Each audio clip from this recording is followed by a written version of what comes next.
Muito bem, no programa da Cotriel desse final de semana, a gente recebe então mais uma vez, como faz sempre ao final de cada safra de verão e safra de inverno também, o Odelcio Hartmann, alemão, né, que é gerente de grãos da cooperativa. O Odelcio vai falar um pouco para nós, né, sobre as principais culturas representativas da cooperativa em toda a sua área de abrangência. Bom, alemão, vamos começar falando sobre a cultura do milho, né, que é uma cultura muito importante que também é recebida pela cooperativa. Onde que ela está mais concentrada, né, como é que foi esse recebimento aqui, começando com o milho na área de abrangência da cooperativa. Saudação, obrigado por ter sido nosso convite.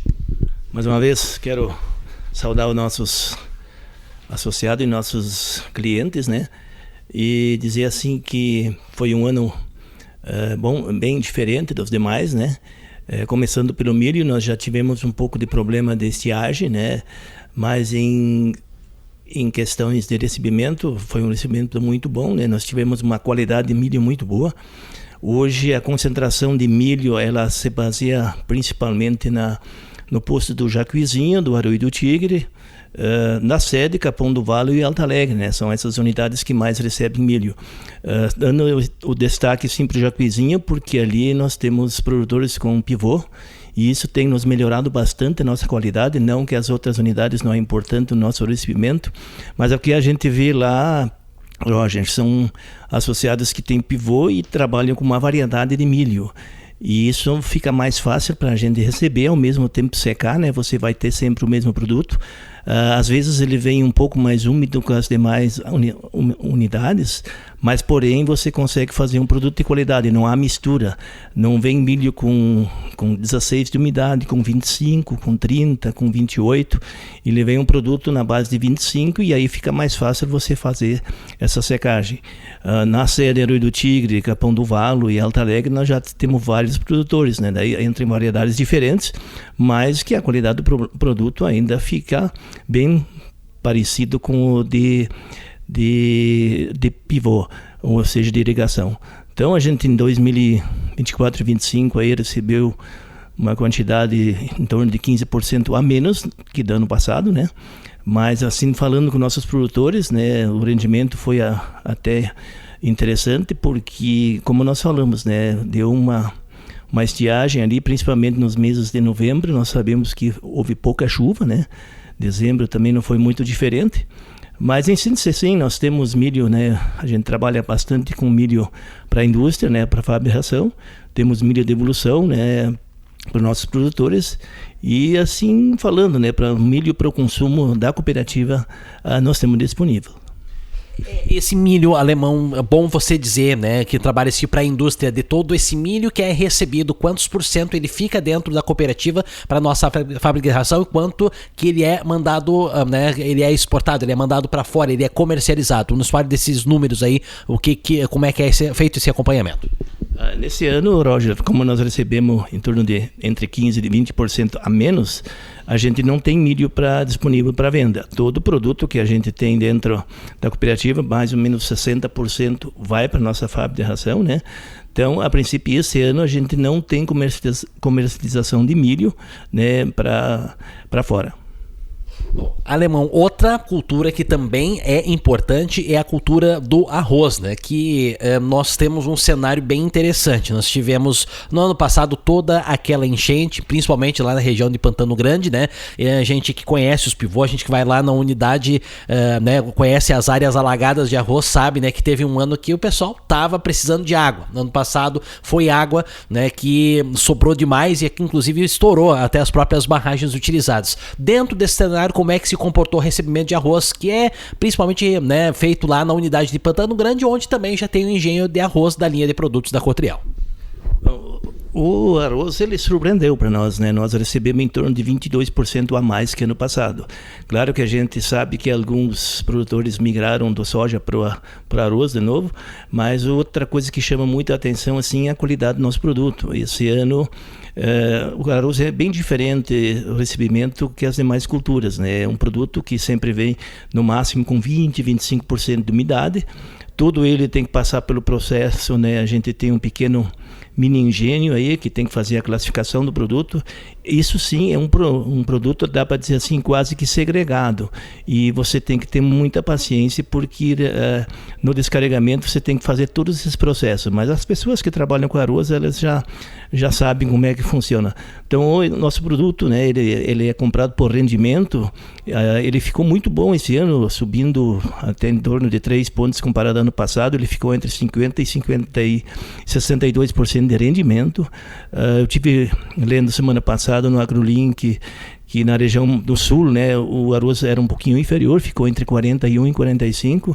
Isso mostra para nós ali que a nossa região do Pantano Grande, né, foram feitos tratos culturais dentro daquilo que se planeja, né?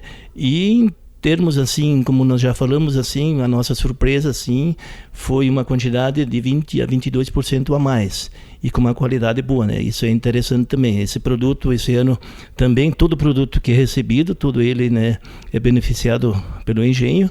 Temos produto esse ano para trabalhar tranquilamente até a próxima safra. Essa safra de arroz alemão era recebida em quantos dias lá em Pantano Grande? O arroz é bem diferente, Roger. Você começa a receber o produto em fevereiro, né?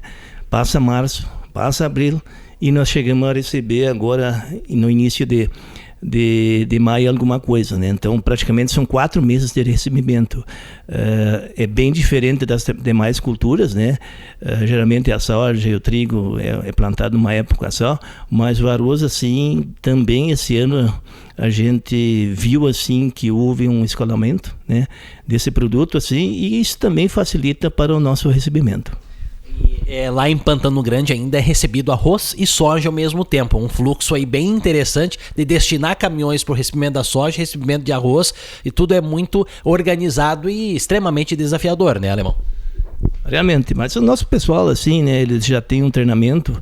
Nós temos, né, a gente já tem as baterias de silo propício para cada cultura, né? Isso facilita bastante. Nos últimos anos foi feito um investimento bastante alto, porque lá trabalha-se bastante com carretas e bitrem, né? A nossa região aqui é mais com truque, com caminhão toco, né? Aquela região não, aquela região a gente já investiu em tomadores maiores, isso tem nos facilitado muito, né? E no mais assim, o que a gente vê, a cultura da soja, ela é um recebimento um pouco mais rápido, mas o arroz a gente sabe que tem que fazer todos os processos que nós já comentamos há pouco. A gente está conversando com o Délcio Hartmann, um alemão que é gerente de grãos da Cotriel. Bom, alemão, soja é a cultura carro-chefe, né, que ela corresponde a muito mais da metade aí do recebimento da cooperativa, e nós tivemos, né, mais um ano aí extremamente complicado em termos de seca, a questão do próprio andamento da colheita, mas o pessoal já está bem acostumado a enfrentar todos esses desafios que a gente falou, né, sobre essa questão de recebimento, dessa questão de fazer esse produto, essa soja ficar, ser seca, né? Como é que foi o cenário aí de recebimento da soja esse ano, que é a cultura, ainda é a cultura carro-chefe da Cotriel? Bom, Roger, esse ano também, né, como em todos ano passado, todo início assim, ele é bastante complicado quando você recebe o produto que vem de uma estiagem, né? Principalmente as primeiras cargas, né? A gente sempre se assusta um pouco porque são sojas às vezes mais precoces, né? Mas o que eu posso te dizer assim, Roger, a gente acompanha a agricultura desde guri, trabalhando com meu pai. Um clima desses assim a gente não tinha passado ainda, né?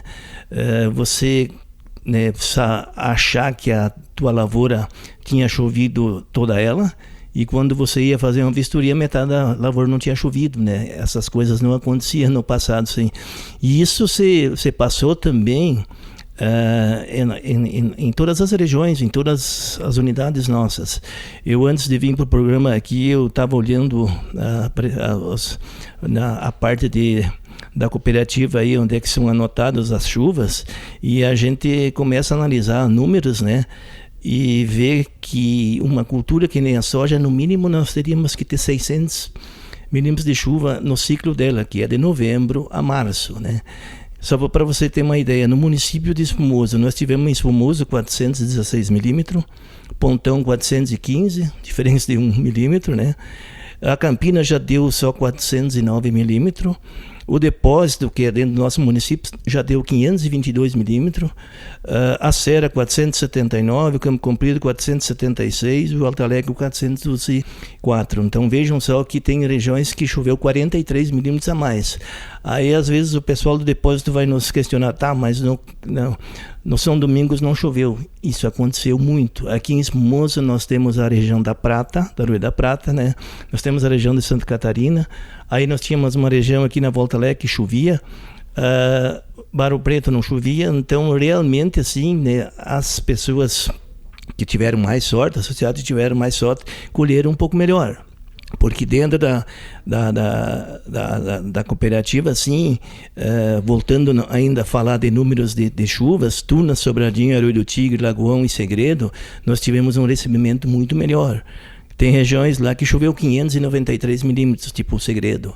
Então vejam só, comparado à sede que choveu 416, faltou 200 milímetros de chuva.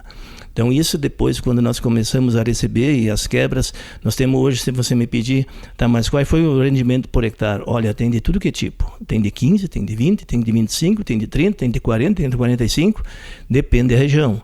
Não, mas a nossa melhor região ainda foi essa região aí de Tuna, Sobradinho, Arroio do Tigre, Lagoão e Segredo.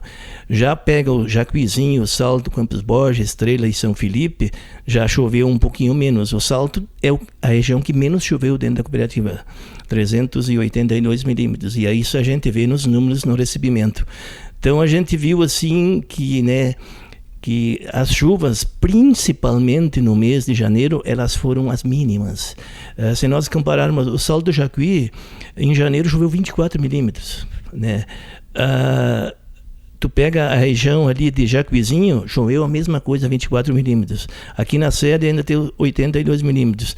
Então, tu pega a Serra dos Engenhos, 56 milímetros, o próprio Capão do Valo que se recuperou depois deu 36 milímetros, então é muito pouca chuva. Em fevereiro a gente conseguiu se recuperar um pouquinho melhor e em março também não colaborou. Como nós tínhamos plantado mais tarde, nós tivemos dificuldade em plantar nossa cultura também da soja esse ano.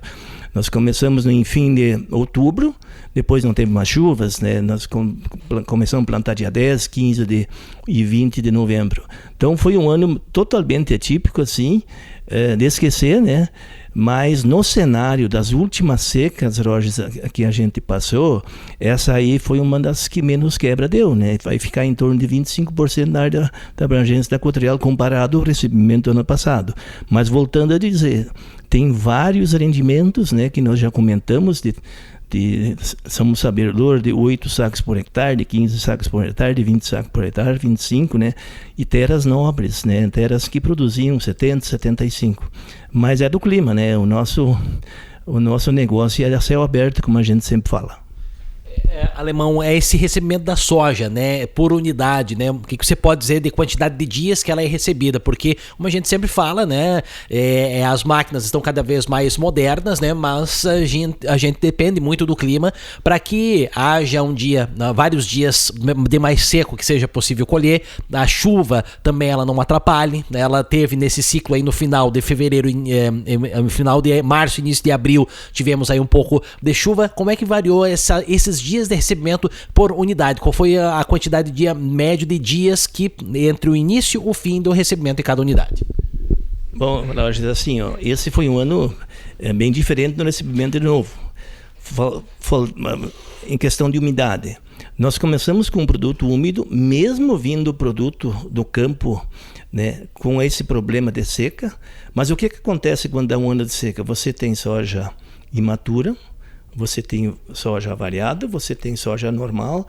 Então você recebe no mínimo 3 ou 4 tipos de soja no início.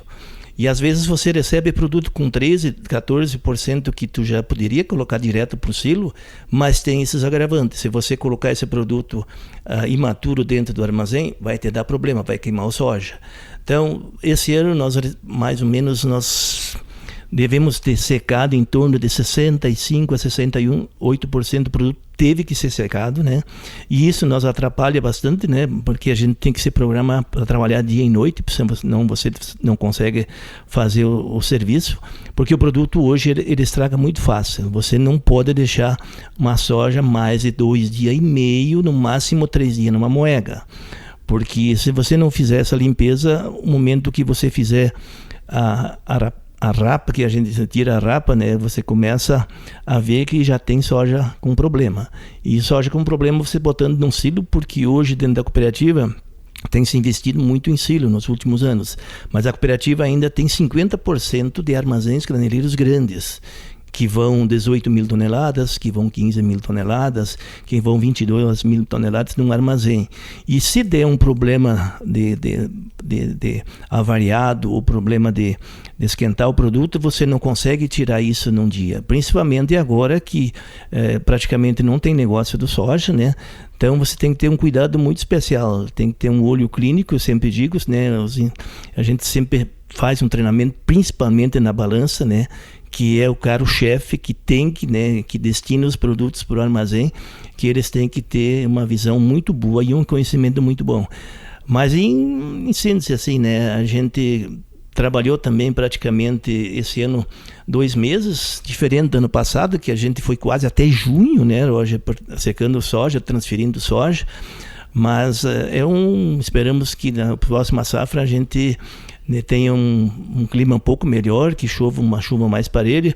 Você viu aí que a gente falou que 600 milímetros já são quase suficientes para ter uma boa safra, né? Nós tivemos anos com 1.200, 1.300 milímetros, né?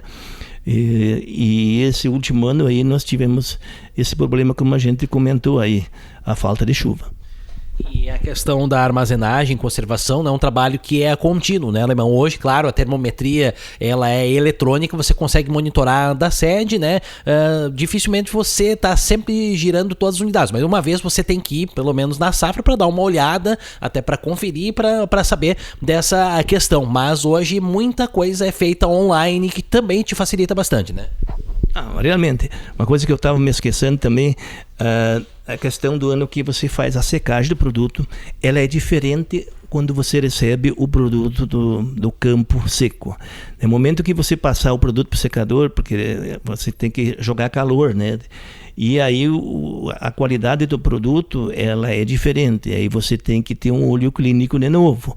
Porque o momento que não que ele venha muito mais resfriado do campo, ele também vem com as suas temperaturas entre 28, 30, 35, mas de um secador, se você tirar o produto, ele sai com 50, 55 de graus, né? E isso dentro de um armazém que não tem aeração, isso dá uma dificulta bastante a nossa conservação. Então, ano que nem esse ano assim, a gente tem que estar sempre monitorando. Nós temos de praxe em segunda ou terça-feira, todo mundo, né, caminha em cima dos armazéns. Silo a gente usa transilagem, né, porque você tem que ter um cuidado muito grande. Hoje, como eu te falei assim, as variedades que tem aí são excelentes em produtividade, mas a qualidade delas é bem diferente. Você pode ver aí, hoje tu recebe produto já, boa parte da soja seca já sai a casca, né? Isso não acontecia no passado. Então esses intactos têm nos dado um pouco de dor de cabeça, mas temos que achar soluções. Mas assim, né, a gente tem toda uma tecnologia, cuidados com termometria, a gente caminha nos armazéns, como nós falamos aí, mas é sempre, né, a gente sempre tem que estar fazendo visitas, olhando, porque às vezes você, na tua unidade, você não enxerga que algum produto está com problema. Então, o cara que vem de fora, pelo tempo que a gente já está dentro da cooperativa, ligando a aeração, você já sabe mais ou menos o que está acontecendo dentro do armazém. Você sente pelo odor. Então, são coisas que a gente vai aprendendo no decorrer dos anos, né?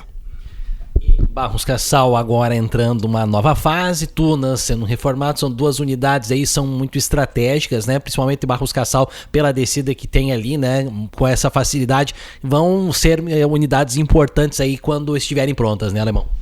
Sem dúvida, são unidades que foram projetadas, né? São unidades que vão ter capacidade de secagem, vão ter pulmão, vão ter secador de 2.500 sacas, né? Que essa coisa a gente também... Nós vínhamos a gente se esquece, assim, tipo, nós tivemos 6 anos, de 2013 a 2019, muito bons, tanto para o produtor como para o recebimento de produto. Praticamente nós não secava nada. A gente se esquece das coisas boas, né? Parece que fica na memória sempre a coisa ruim. Então, a gente tinha em mente, assim, que não, se você faz uma unidade, secador mais de 1.000, 1.200 sacos não precisa. Ano passado nós vimos realmente o problema que nós enfrentamos. Então, hoje a gente já sentou com a direção, com as pessoas envolvidas na área de grão, manutenção, obras, né?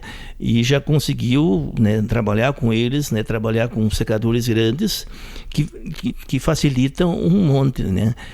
Principalmente ali em Tunas e Barros Cassala, agora que devemos, provavelmente a safra de soja deve ser recebido, vai facilitar muito, principalmente para o nosso produtor, né? Porque a cooperativa, ela depende do produtor. Se o produtor não entregar o seu produto para nós, né, nós não existimos. Então vai ficar muito prático para esses produtores nessas regiões, e as demais também sempre está se fazendo melhorias, porque não dá para parar, né? É assim que as coisas vão indo, e esperamos agora, né, com mais dia menos dia, que a gente consiga fazer um plantio de trigo já, e as culturas de inverno, para a gente passar para frente, né, olhar para frente, melhor falando assim, né, esquecer o que passou. Muito bem, a gente agradece então ao Adélcio Hartmann, gerente de grãos da Cotriel.